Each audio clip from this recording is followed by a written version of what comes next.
Big boss मराठीच्या घराला अखेर पहिला कॅप्टन मिळाला आहे. अंकिता प्रभू वालावलकरला पहिली कॅप्टन होण्याचा बहुमान मिळाला आहे. बिग बॉस मराठीचा नवा सीझन सुरू झाल्यापासून घरात निकीची चर्चा आणि हवा होती. पण आता अंकिता कॅप्टन झाल्याने यापुढे गेम चेंज झालेला पाहायला मिळेल. भांडी घासण्याच्या ट्रॉमावरून अंकिता प्रभू वालावलकरला पहिल्या आठवड्यात प्रचंड ट्रोल करण्यात आलं होतं.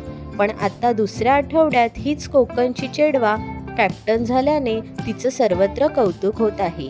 आजच्या भागात अंकिता घरातील सदस्यांना कामे वाटताना दिसून येणार आहे. अंकिताने दिलेलं काम करण्यास घनश्याम नकार देताना दिसून येईल. बिग बॉस मराठीच्या आजच्या भागात घनश्याम अंकिताला म्हणतोय, मला एकच कोणतं तरी काम दे. त्यावर अंकिता म्हणते, 2 कामे असतील तरी एका वेळी तुला एकच करायचं आहे. त्यावर घनश्याम वाद घालत म्हणतोय, मला एकच काम दे. अंकिता म्हणते, एकावरच अन्याय नको म्हणून मी हा निर्णय घेतला आहे. मला घरात कमी भांडणे हवी आहेत.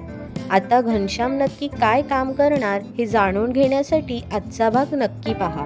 सो तुम्हाला व्हिडिओ कसा वाटला कमेंट करून नक्की सांगा आणि मराठी बॉक्स ऑफिस या चॅनलला लाईक, शेअर, सबस्क्राईब करायला विसरू नका.